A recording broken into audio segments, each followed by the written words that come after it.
The gentle caress of dawn unfurled across the lake, like a painter's brush sweeping delicate strokes of pink and gold across an ever-changing masterpiece. My coffee steamed quietly in the cool morning air as I surveyed the water. My old boat bobbing contentedly at the dock, like a loyal hound resting at its master's feet. It was my sanctuary, a simple vessel on a quiet lake, a testament to simplicity and freedom. The lake was mine, an inheritance, wrapped in the soft whispers of family history.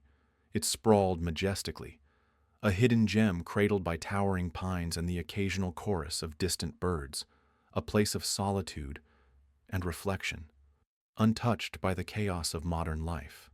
But even the quietest corners of the world are not immune to disturbance. She came in the form of a letter, a missive of neatly typed words from the Homeowners Association, bristling with demands and perfumed with officious intent, the name signed at the bottom. Karen.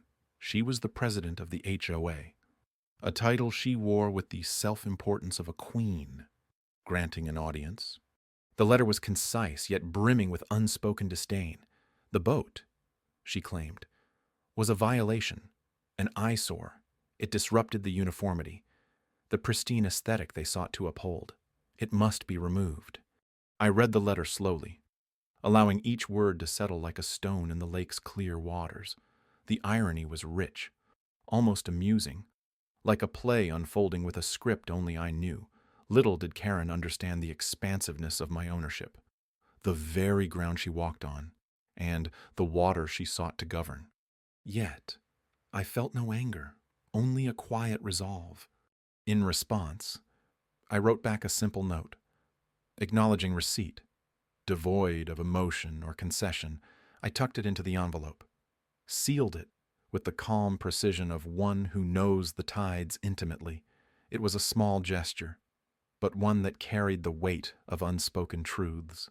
The days unfolded with Karen's presence becoming a constant ripple on the otherwise placid surface of neighborhood life. Her visits to the property lines were frequent, her gaze calculating, as if measuring the depth of her influence. She moved through the world with the certainty of a lighthouse in a storm, oblivious to the fact that the ship she sought to guide was navigating its own course.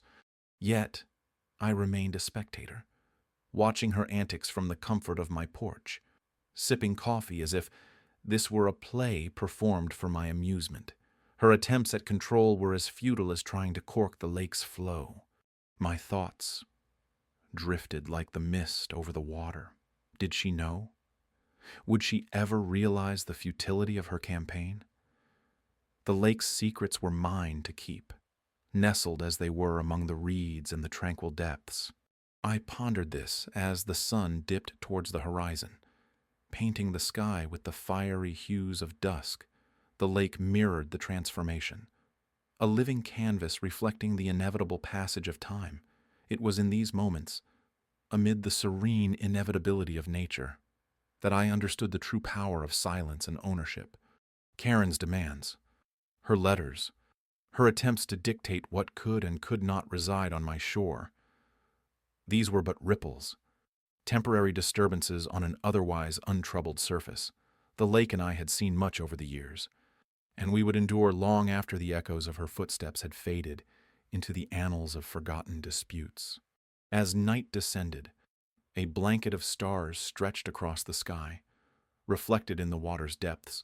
The boat remained, a testament to resilience and the quiet strength of knowing what truly belongs.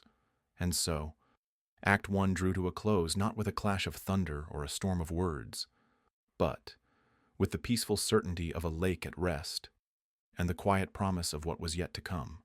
The sun had barely crested the horizon, spilling golden light across the lake's serene surface, when the first letter arrived. In the crisp morning air, it felt like the herald of a storm. The envelope, with its perfunctory typeface and the HOA's insignia, was left neatly tucked into my mailbox. It was light enough to feel insignificant, yet heavy with the potential for disruption. The letter was predictably officious, detailing a myriad of perceived transgressions.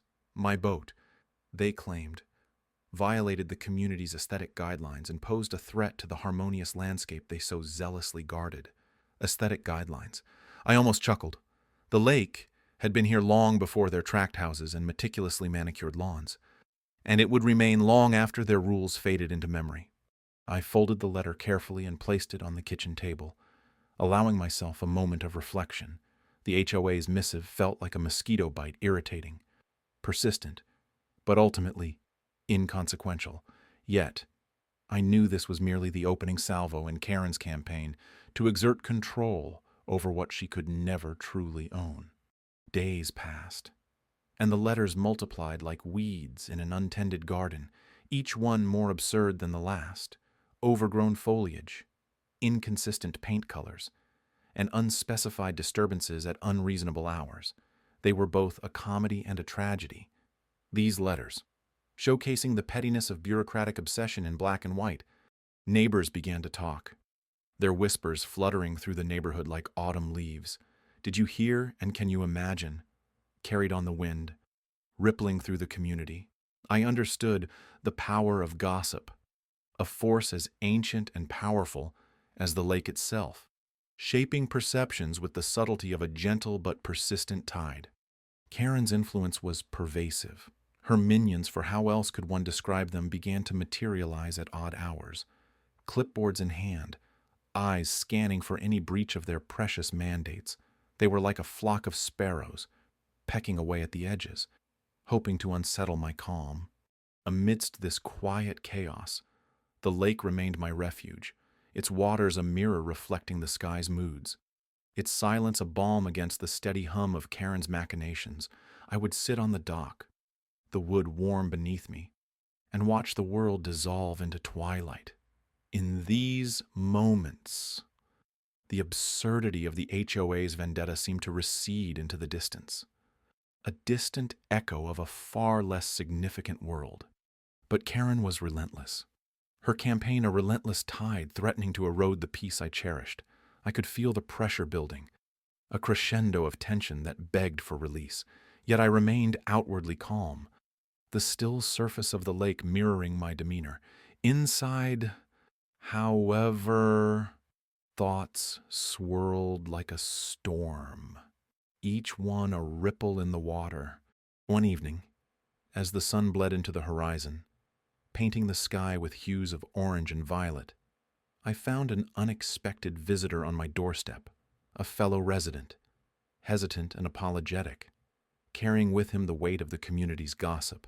His words, though few, were laced with irony. "Karen doesn't know," he said, his voice a mere whisper. "She doesn't know you own the whole lake." I nodded, the truth a quiet riposte to the tempest of absurdity. The lake was mine, as was the power it imbued. Karen's ignorance was both her weapon and her undoing. The realization settled within me, a calm certainty that the storm would pass, leaving behind a landscape unscarred by her feudal fury. I turned back to the lake, its surface rippling gently in the evening breeze, and let its tranquility wash over me. The morning sun peeked through the blinds, casting stripes of light onto the hardwood floor. I absently traced the pattern with my eyes, feeling the weight of the HOA's letter still heavy in my hands, the demand to remove my boat, a vessel of freedom and solitude, had come with the typical bureaucratic flair, impersonal, dictatorial, and utterly oblivious to the irony it contained. They didn't know. The lake was mine. I owned it in its entirety. Yet, they dictated terms as if they knew best, as if their rules were nature's laws. I chuckled softly, a bitter symphony of disbelief and amusement. This was not a battle over a boat. It was about control, about checks and balances, about who held the real power behind the idyllic facade of suburban order. I decided to document everything, every email, every terse note pinned to my door, every passive-aggressive glance thrown my way during the monthly meetings. Documentation had a way of becoming irrefutable truth, the weight of proof, heavy and undeniable, was a weapon all its own. I wanted them to see the whole picture when the time came. The petty power plays, the assumptions, the quiet rebellion simmering beneath polite smiles. The boat sat anchored just off the dock, its reflection shimmering in the lake's glassy surface. It was more than wood and fiberglass. It was a testament to my refusal to bend under the weight of arbitrary authority. I knew removing it would be seen as submission, acknowledgement of a power I refused to grant them. So, it stayed, a defiant silhouette against the backdrop of their well-manicured tyranny. I prepared my counter with meticulous care. Subtlety was my ally here. There was no need for grand gestures or loud proclamations. The truth, when revealed in its barest form, would suffice. I began with the lake. Its quiet expanse held the secret of my ownership, a secret I had guarded closely until now. The deed, the records, all nested safely in a drawer, waiting for the moment to speak for me. The HOA's next letter came with increased urgency, their insistence growing sharper, as if their words alone could sway the immovable. I imagined the meetings where they discussed this, my insubordination a thorn in their side. I imagined Karen, self-appointed enforcer of neighborhood order, her voice rising with righteous indignation. It was almost poetic how little they truly understood. The day came when I joined their meeting. I carried the folder with me, its contents a quiet storm ready to unleash the truth. The room was filled with murmured conversations, thinly veiled curiosity, and the faint scent of coffee mingling with tension. I took my seat, feeling eyes on me, assessing, judging, as they launched into the agenda. I waited. Timing was everything.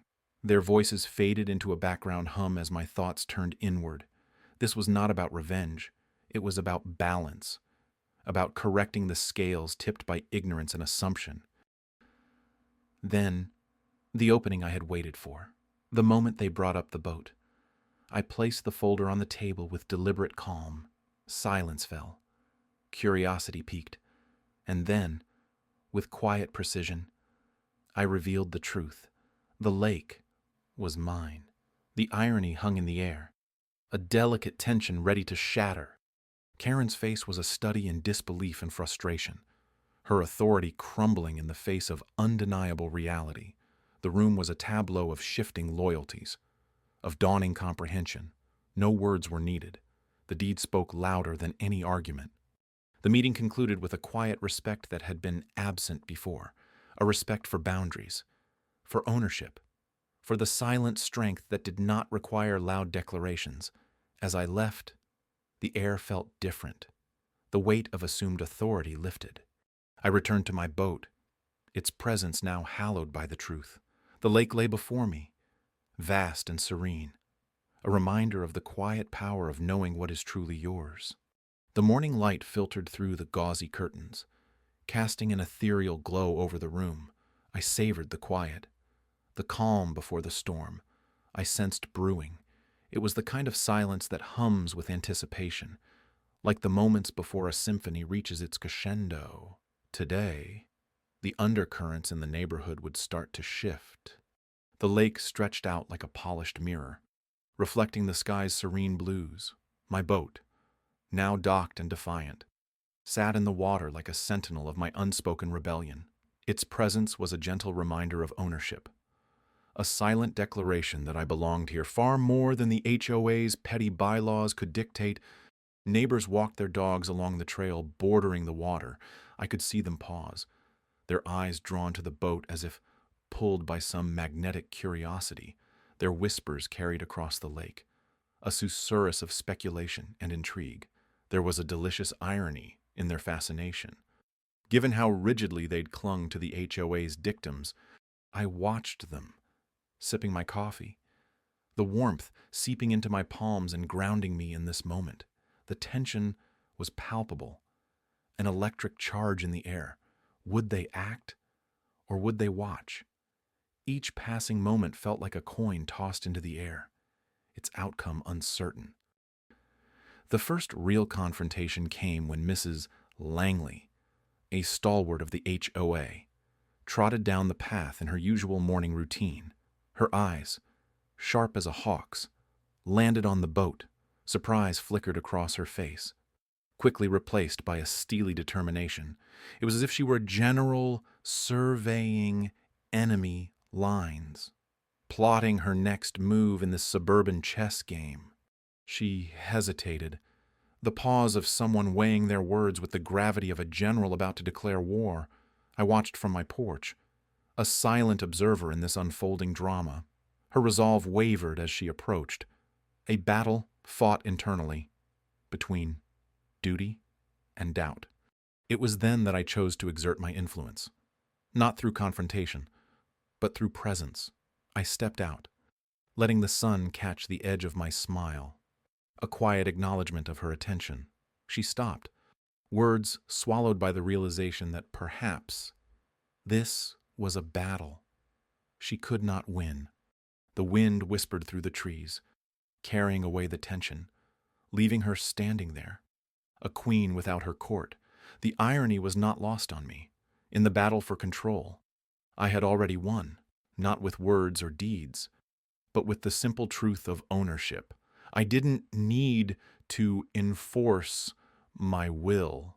The lake, my lake, whispered my rights with every ripple. Mrs. Langley retreated, her steps uncertain, the weight of this new reality settling upon her like a cloak. The neighborhood watched, their curiosity piqued, yet tempered by a newfound respect. A shift had begun, subtle, yet undeniable, like the changing tides. In the days that followed, the whispers grew louder, the stories more vibrant. I remained at the center of it all, a calm presence amidst their storm. The lake, once a backdrop to their lives, had become a stage for this unfolding drama. My boat, its solitary figure a testament to quiet defiance, sat serenely, unbothered by their scrutiny. As the sun dipped below the horizon, painting the sky in hues of gold and crimson, I stood at the water's edge, my reflection staring back at me. The lake was mine, and by extension, so was the narrative. I had rewritten the story, turned the tides of this community's perception with a single, unwavering truth. And so, the lake remained, a mirror reflecting not just the sky, but the quiet power of ownership, the enduring strength of standing one's ground. In that stillness, I found my peace, knowing that sometimes the greatest victories are those fought in silence, the ripples of which echo far beyond the water's edge. The letter lay on my kitchen counter, an innocuous white rectangle that carried the weight of well-bred arrogance. The HOA's latest decree, the boat must go. They had not considered the possibility that I might enjoy both the view and the rights to the entire lake.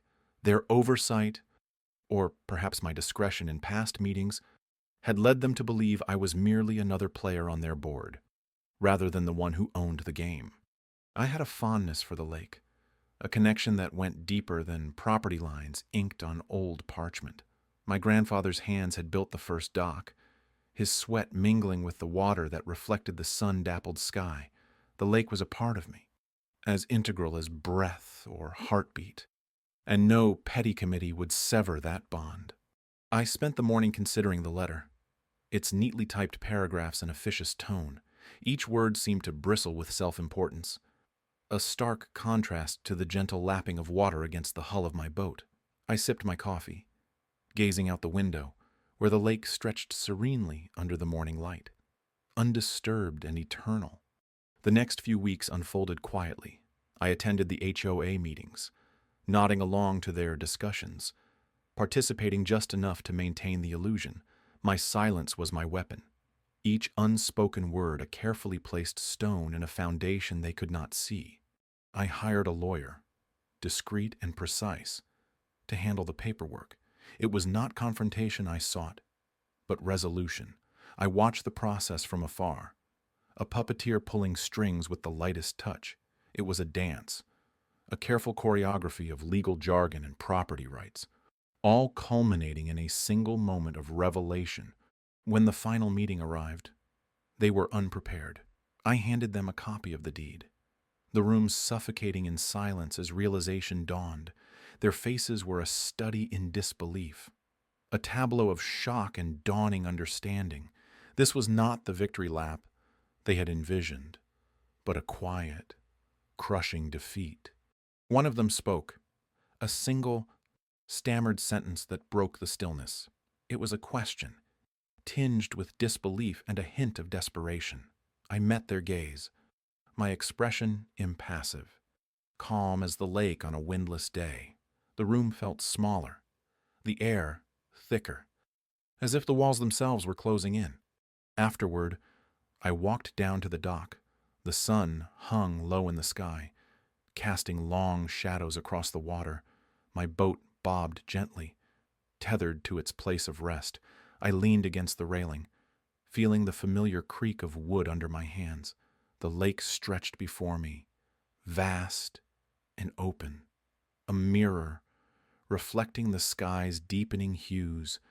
I thought of my grandfather, of the legacy woven into every ripple and current. The lake was ours, and always would be. The HOA had learned a valuable lesson in their world of rules and regulations. They had forgotten the power of silent ownership. The lake remained unchanged, a testament to endurance and quiet strength. I had no desire to flaunt victory or seek retribution. Instead, I found solace in the water's embrace, knowing that sometimes the most profound power is found not in what is said, but in what is left unsaid, in the peaceful dominion of all that is already yours. The sun peeked over the horizon, casting a golden shimmer across the lake. My boat rocked gently, cradled by the water like a child held close. The lake, my lake, exhaled a morning mist, a silent witness to the final chapter of this odd tale. Karen's command to remove my boat had been the spark. Her voice, shrill and grating, had cracked the calm surface of the community, rippling outward until secrets buried beneath the water stirred and rose. But now, the orders were dampened sounds, echoing in the distance, like a fading storm retreating from the shore. The HOA meeting loomed. Karen had rallied her forces, believing her cause just and her victory assured. They had gathered in the community hall, a battalion of righteous indignation, armed with clipboards and bylaws. Yet, as I approached, a quiet confidence traveled with me, like a cloak woven from the very fabric of the lake's serenity. I entered the room, and eyes turned. Whispers swelled, then hushed. A tide of speculation halted mid-course. The room, devoid of warmth, was filled with the sterile scent of printed paper and perfumed air.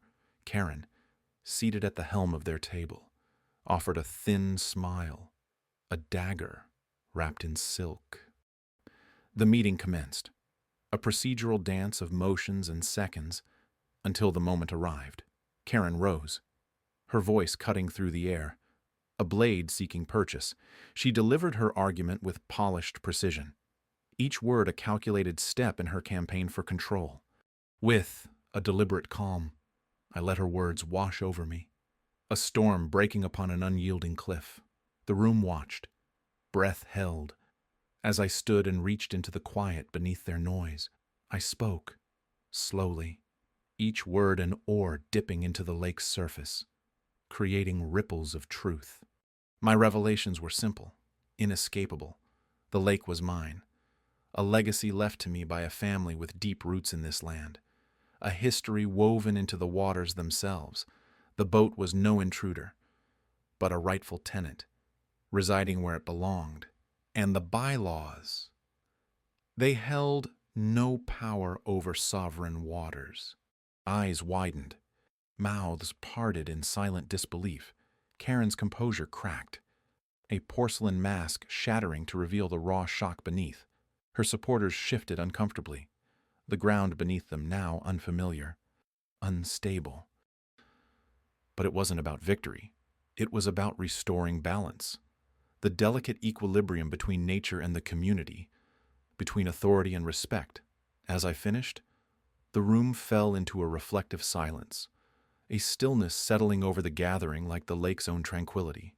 Karen's voice, when it came, was a whisper of defeat. The room shifted, perspectives realigned, and the meeting moved on. Her reign over the HOA, once ironclad, had rusted through, leaving her a figurehead without power, a ghost of her former influence. As the sun set, painting the sky in hues of rose and gold, I returned to the lake. The water mirrored the sky's transformation, an eternal dance of light and reflection. I stood on the dock, feeling the cool breeze wrap around me, and let out a breath I didn't know I'd been holding. This was my domain, not through ownership, but through stewardship. The lake breathed with me, a living partner in this ever-unfolding story.